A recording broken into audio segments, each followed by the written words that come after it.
Hey guys, thanks for tuning in. Today we're going to talk about rewriting quadratic functions going from standard form to vertex form.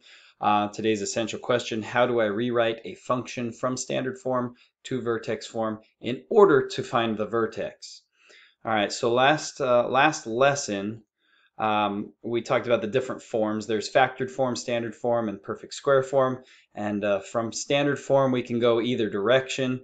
And then we talked about, well, why would we want factored form? Factored form tells us really quickly our x-intercepts. Why would we want perfect square form? Well, perfect square form we found out is actually also called vertex form, and we'd want perfect square form to find the vertex. So here's a summary of the notes. If you did the Desmos activity, this is what we were exploring. What does a do when we change the value of a? Making it bigger than 1 stretches it, less than 1 shrinks it. If we make the a value negative, it's going to reflect over the x-axis down like a frown. If it goes x plus h, it'll translate to the left. If it goes x minus h, it's going to translate it to the right. If we go plus k, it's going to translate up. And if we go minus k, it's going to translate down. So this is a quick recap of what we explored in the last lesson, the a, h, and k. And we know that our vertex is located at the h and k value, making special note that the h has this weird, minus h, so it's the opposite thing. Okay, so today we're going to talk about, well, how do we get from standard form into perfect square form or vertex form? So how do I write it from this to this? All right, so first question, find the vertex of x squared plus 8x plus 18. Okay, so right now we have it in standard form. We want to write it in vertex form. All right, now vertex forms means we need an a value, an h value, and a k value. Okay, so we're going to switch over to a new tab to take a look at this visually. All right, so same question, x squared plus 8x plus 18. I got all the pieces laid out. That's what standard form does. It just tells you what pieces you're using. Okay, first step, I'm going to put all my singletons aside. I'm not going to worry about them for now. I'm just going to focus on the pieces that have an x in them.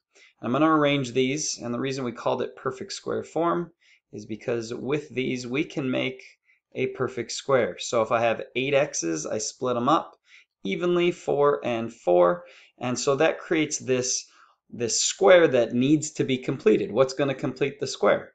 Well, 4 and 4 is going to require 16.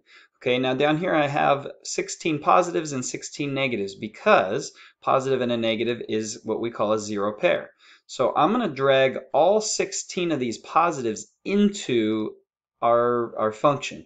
Now if I add 16, I also have to subtract 16. So I'm going to put these minus 16 over here with our original 18.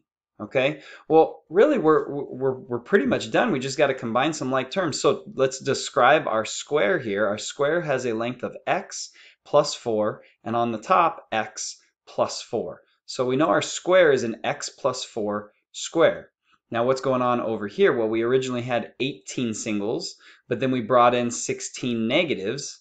Why did we bring in the 16 negatives? Because we had to complete our square with 16 positives, okay? So 18 take away 16 leaves us with 2. All right, so back to our presentation here. All right, our a value is 1. We just created one square. Our perfect square we said was an x plus 4, and you'll notice here I've got x minus negative 4 because minus a negative gives us that positive, okay? And here's our k value of plus 2. All right, so where's our vertex? Our vertex is located at negative 4, positive 2. Let's see if I can get the screen to come down. There you go, so you can see that. All right, our vertex is located at negative 4, 2. One more time, just looking back at that picture, our perfect square, this is an x plus 4 square. And over here, when we combine 18 singles that we originally had with the 16 negatives, that leaves us with 2 positives, right? 2 positives extra. So these guys all cancel out, and what's left over is just these 2 positives. All right, let's take a look at another example. All right. I was going to make me go through this again. Sorry, y'all. Okay, here we go. All right, so let's start with a very similar function, x squared plus 8x, but this time plus 11. All right, so starting in standard form, and we want to rewrite it in vertex form. It means we need to find an a value, an h value, and a k value. Okay, so let's take a look at this. So here's all our pieces spread out. That's standard form, just tells us we set our singletons aside. I'm not worried about these 11 right now. Okay, I use my x's to make a perfect square. If I've got 8, I split them up 4 and 4, which creates the same need. We're going to have a blank space that's going to require 16. So I bring in my 16 positives, fills in the square perfectly, completes that square. But if I bring in 16 positives, I got to also bring in 16 negatives. Okay, now this time what ends up happening is these 16 negatives pair up with our original 11. Okay, so our original 11, there's 4 here, these cancel, but what's left is we have these that don't cancel, right? So up here, these guys all cancel, right? 11 positives with 11 negatives. But now I have more negatives left over. 1, 2, 3, 4, 5 negatives left over. So when we go back to our function, okay, well, what do? We know our a value is 1 because we only have one square that we created. We know our length was an x plus 4, right? So x minus negative 4 is the same thing here. What comes as our k value? That's where we're going to put the minus 5, right? So I think from what we've seen so far, making the square hasn't changed, right? You take your b value, your 8, and the 8 gets cut in half, which is 4. And so that's what goes here, x plus 4, or x minus negative 4, same thing. But the tricky part is figuring out your k value, right? So 4 squared is 16. We don't have 16. We only have 11. So to get from 16 back to 11, we've got to take away 5. All right, and that leaves us with a vertex at -5, -4, -5. All right, so if this was written as x plus 4, right, we do the opposite, which is -4 here. All right, now let me give you an example where there is an a value greater than 1 here. So we've got standard form. We need to rewrite it in vertex form. So we need an a, an h, and a k. And we're going to look at the h and k values for our vertex. All right, so this picture is a little bit different. So stick with me here. Here's our pieces. We've got 2x squareds, 12 x's, and then 14 singletons. We do the same thing. We put the singletons to the side for now. We're not going to worry about them. Now I start making a square, but first step, if I combine these, I know I'm not going to have a square because 2x squareds next to each other makes a rectangle. All right, so what we're going to do to resolve this, we're going to split this in half. All right, I'm going to factor this into 2, and so I'm going to make 2 separate squares. I'll take my resulting 6x's here, right? And so if I had 6 x's, or excuse me, if I had 12 x's originally, that means 6 each, right? 6 for the top, and there's 6 x's here for the second square. Okay. All right. So how many squares are we making here? We're making 2 because our leading coefficient is 2. Okay, and that creates a hole here for 9 singletons. So I bring in my singletons, fills in 9. But if I add 9 positives, then I also have to add in 9 negatives. Okay, and I'm going to do the same thing for my second square. It has a space for 9 positives, so I fill in with 9 more negatives. Okay, so in terms of writing our function, rewriting our function, I've got 2 squares, so my a value is 2. Well, let's describe the squares. The length is an x plus 3 times x plus 3, so it's an x plus 3 square. Both of these are x plus 3 squares.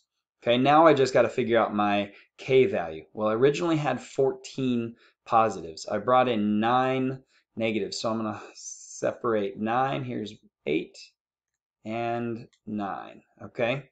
And so these guys, they cancel each other out. They make a 0 pair. Well, what about what's left over here? Okay, well, I've got 5 positives and 9 negatives. So these guys do not cancel out. Okay, so these zero out, these zero out. What's left over is 1, 2, 3, 4 negatives, so my K value is -4. Let's jump back and take a look at this. So from standard form to vertex form, my A value is 2 because we made 2 squares. Okay?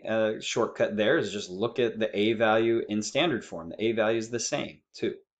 All right, your H value, well, what kind of square did we make? It was we had 3 on each side. Where did the 3 come from? Well, we took our 12. Our 12 got cut in half because we were making 2 squares, right?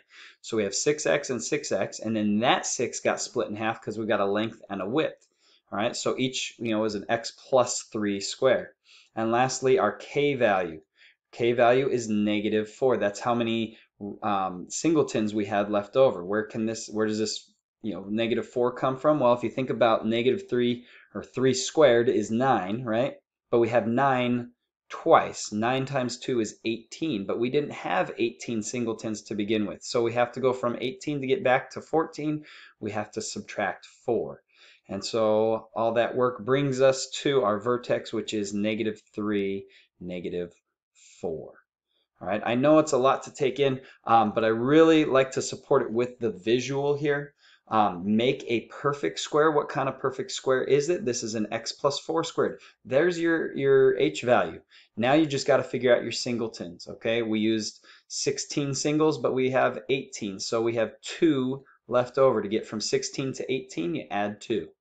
All right, on this example, we filled in with 16 singletons, but we only had 11, all right? So to get from 16 to 11, we have to subtract 5, all right? And then on the trickier one here, we started with 14 singletons originally.